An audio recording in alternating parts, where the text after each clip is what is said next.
I'm Visnu. I'm an engineer here at Observable. I've been here about a year now. Welcome to actually technically my mom's bedroom that I'm working out of. So yeah, so today I want to talk to you about Vega-Lite. I started using Vega-Lite probably about 2 years ago, I think. About the same time I started using Observable. I used the two together, and nowadays I kind of use both for everything all the time. It's definitely my hammer that I try to find things that just turn into Vega-Lite problems. So by the end of this, hopefully, if you've never used Vega-Lite before, my main goal is to pique your interest to use it. If you have used it before, then maybe I'll touch on some pieces that maybe you didn't know were there. So what is Vega-Lite? Well, it bills itself as a quote-unquote high-level grammar of interactive graphics, which to me doesn't say anything. I personally think of it as a charting library. It is 2 abstraction layers above D3. So D3, Vega-Lite is built on, Vega is built on top of D3, and Vega-Lite is built on top of Vega. So as I go through this, you might see some D3 concepts in here, maybe in a more shorthand and rapid form. And so the main reason actually why I like Vega-Lite is that it's very, very good at exploratory data analysis. This will kind of, you'll see all these examples that hopefully will prove the point, and this definitely plays into what Melody was talking about before of whenever I get a new data set or I'm looking at something, new data, I definitely reach for Vega-Lite to kind of poke at it and explore it a bit more. It comes out of the University of Washington Interactive Data Lab.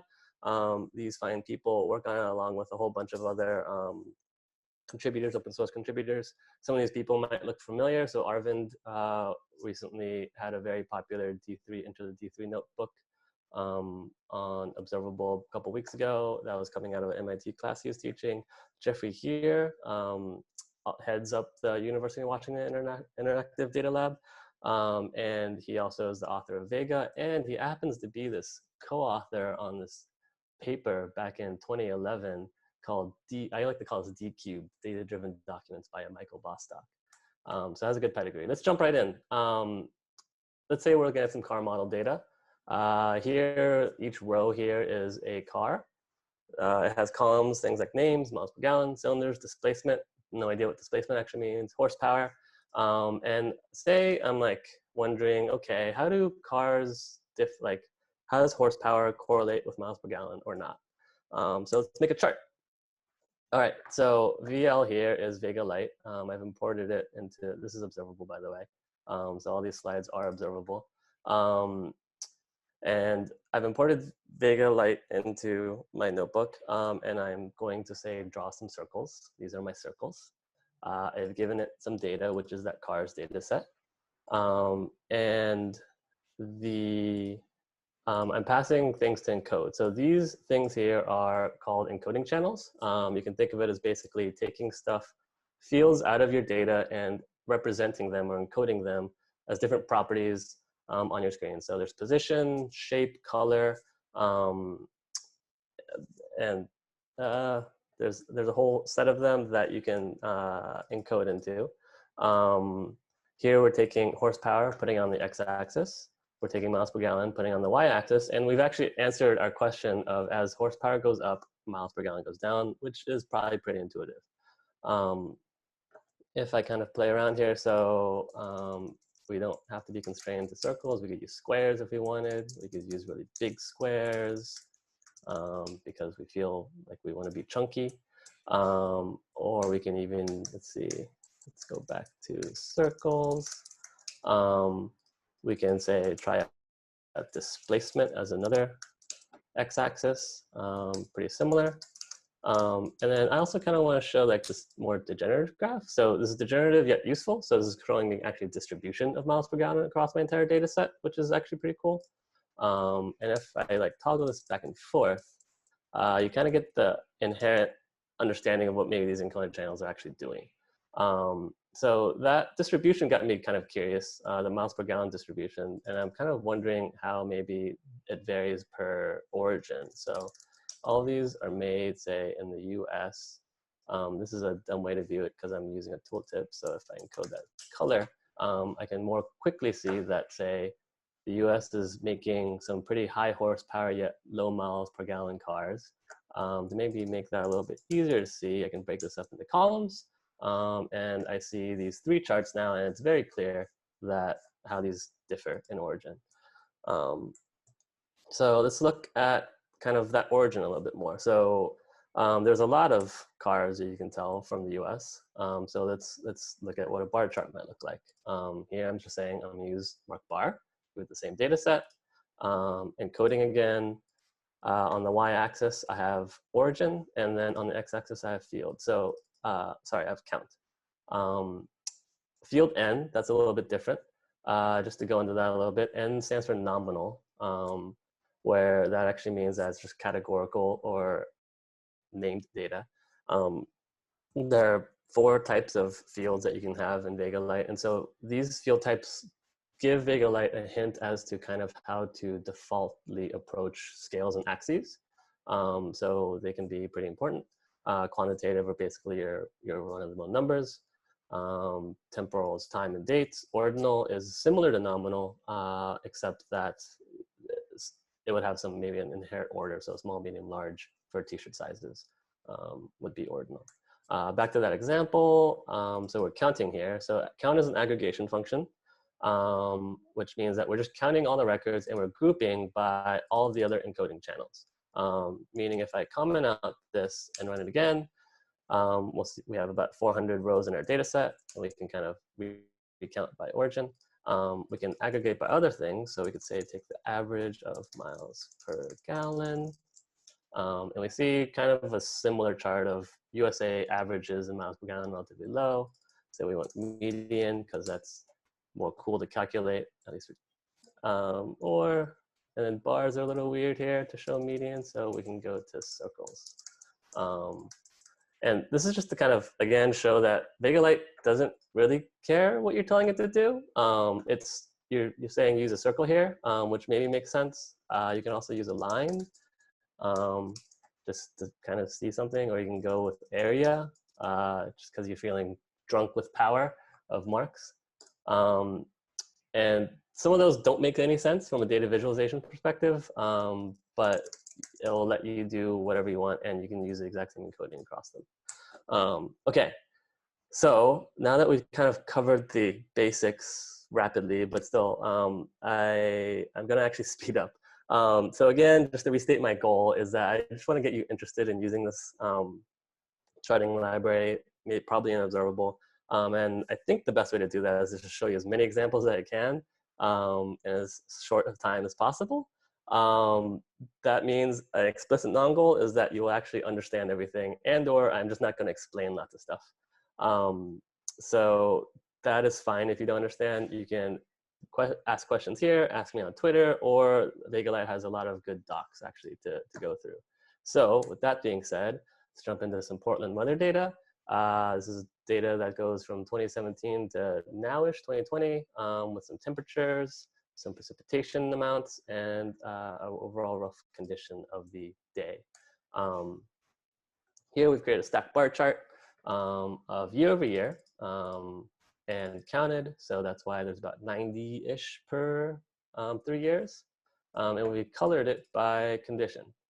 So that condition is maybe not the best coloring. So we can kind of give it a scale of our own colors. Let's say this is dark gray for fog. Let's say rain is steel blue.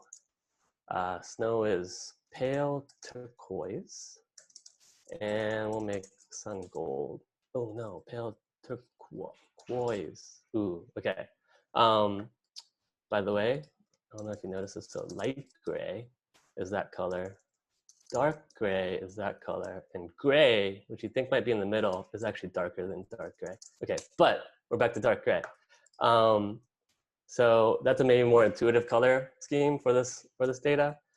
Let's say we wanted to look at this as a percentage. So we can stack, we can normalize what that counts to. So that goes up to 1 or 100 now. And now that we have that, we can format that as a percentage. So yeah, so this is we're seeing that basically it snows during the winter months. It's sunny about 50% of the time, all the time. Again, this is showing a year-over-year trend across month. And we're kind of giving an idea of what Portland is like.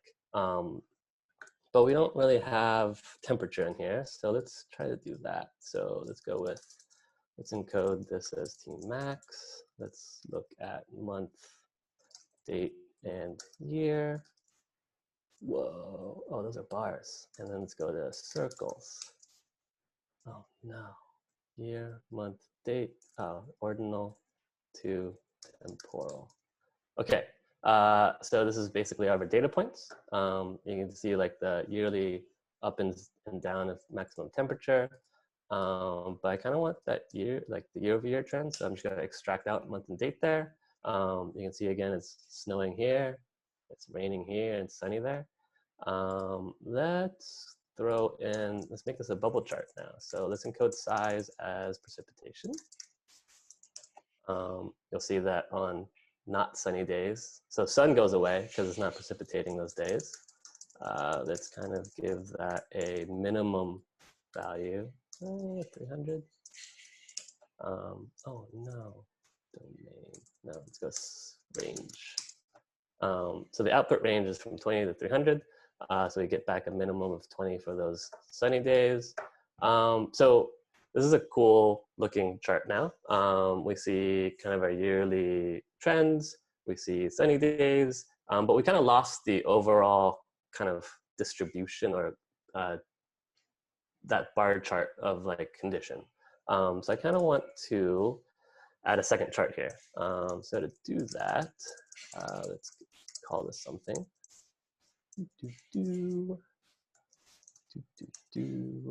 And we're going to remove a thing. So we're going to now concatenate just itself back onto this thing. So that's the exact same thing. But I can now add a degenerate bar chart here. So that's my little degenerate bar chart. That's now concatenated below it. Let's go ahead and let's say, so y is the condition again, be shown. And then kind of color those the same way. And where x is the count.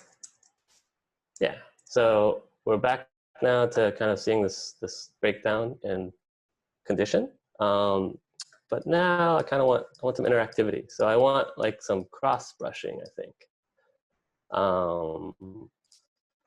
So let's go ahead and throw a brush in here. No, brush. And actually use it on this guy. So now I have actually this brush, but it's selecting stuff, but not really showing my selection. So let's encode that as, let's say it's normally everything is light gray until you are in this brush selection, then you are this color. So yeah, cool. So now I can see that this is inside my brush, it's colored, otherwise you're gray.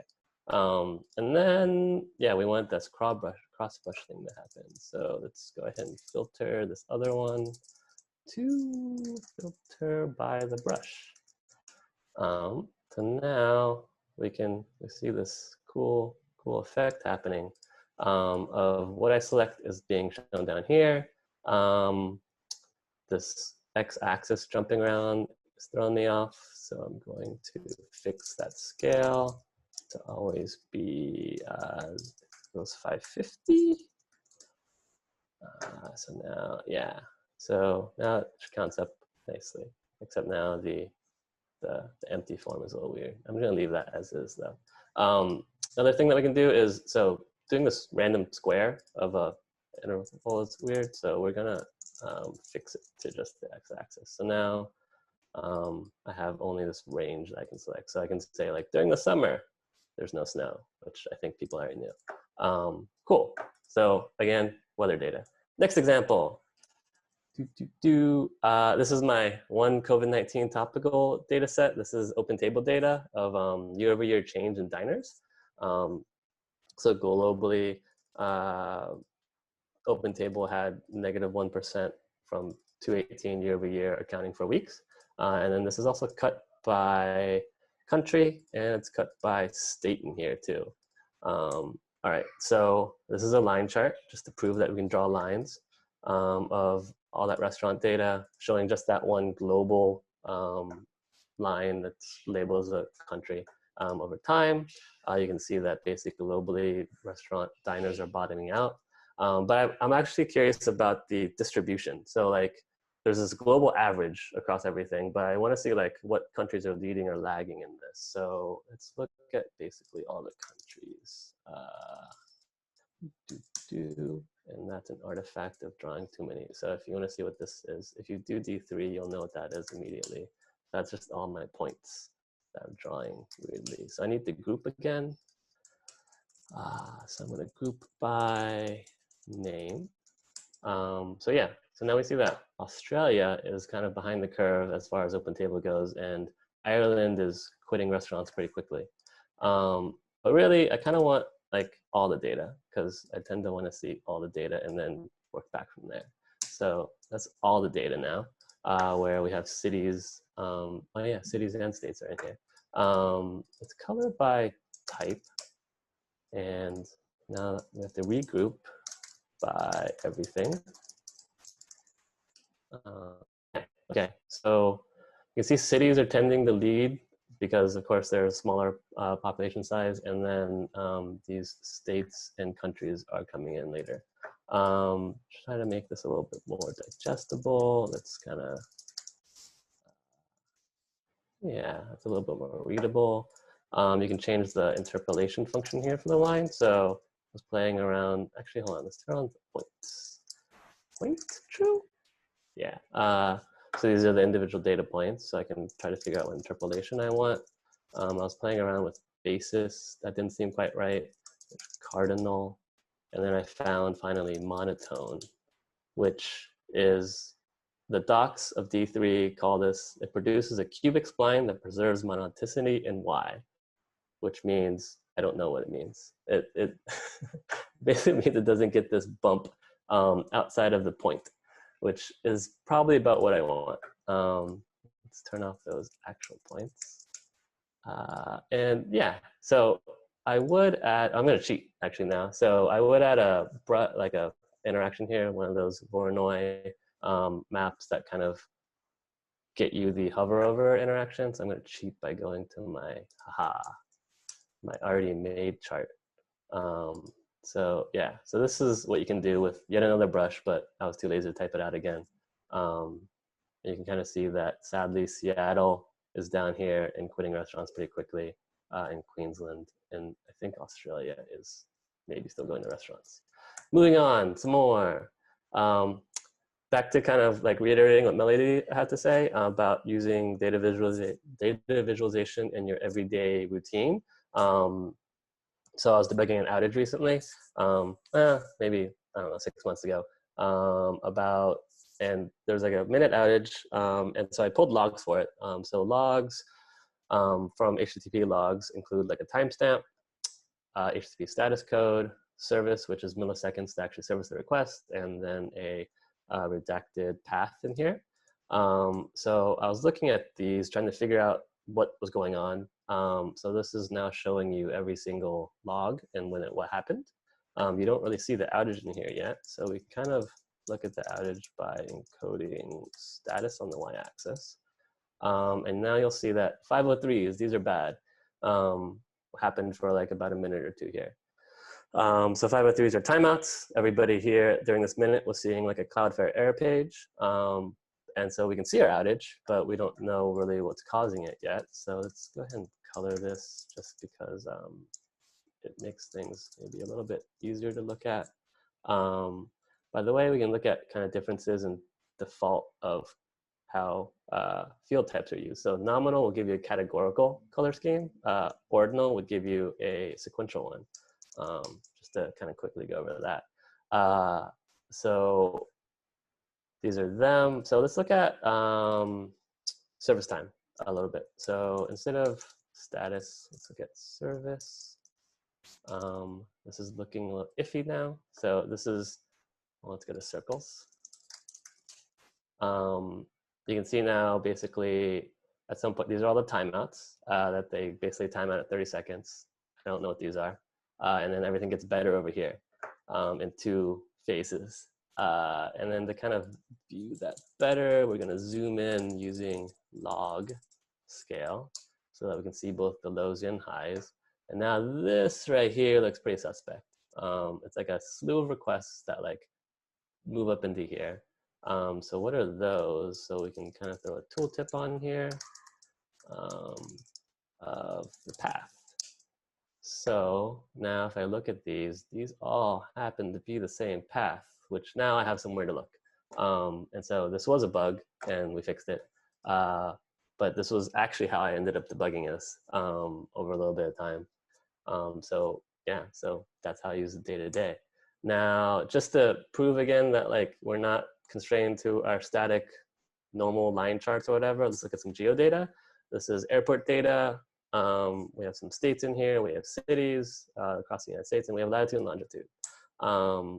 So circles, as you've seen, can be used for a lot more than just plain scatter plots. If you give them the size, you make a bubble plot. If you put them on a map, you get a map. And by default, we're encoding longitude and latitude as longitude and latitude. If we were to get a little wacky, let's like reverse this, see what happens. I don't think I've tried this. Now I'm curious as to what will happen. Ooh, that makes no sense. Let's go back. Oh no, I shouldn't have just done that. Okay. And what is it going with? Let's say I want like, again, I want some squares and I want some big squares. I can draw like a map this way. Let's change the projection. So you can get any projection from D3 here. So we'll use Albers USA. That gives us a nice continental map. You'll notice that there's this dot up here, which are like Air Force bases, I think. And we can see states if we color by them. So state. So there's our state. That legend is not helpful. We can see our pretty states here. And just to prove again that we just don't care about marks sometimes, we can make a sketchy version of this. But then this state is, again, the Air Force bases. So thinking about those Air Force bases, let's look at orthographic. So this will give us a drawing on a globe. And go back to circles, default size.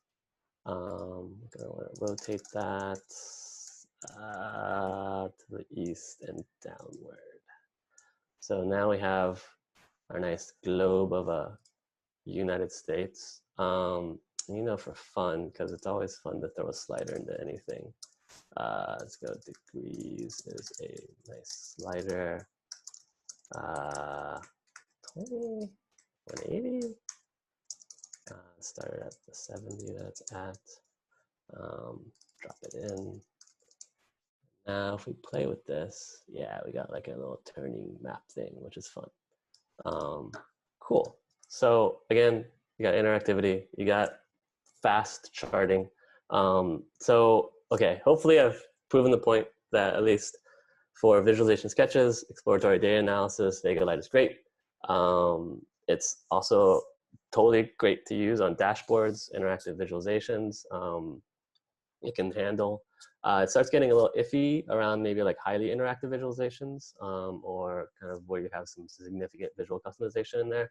And it cannot do something like a radio layout. So that sunburst that Melody showed you or graphs. So it can't do like force directed layout graph.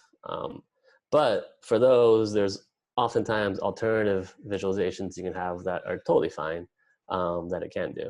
But to drill the point home of kind of like the custom visual thing, this is a chart that my coworker Carrie made to actually to demonstrate differences between grouped versus stacked. This is the grouped version of this. And she made a lot of very conscious decisions about like where the labels go, what order this is. So this is like descending as far as the number of opinions that a Supreme Court justice has made. There's no need to label the y-axis here. But you'll notice if I go through and comment out all of the parts that are doing some styling, and go to like basically the default that you would see if you were just playing with this,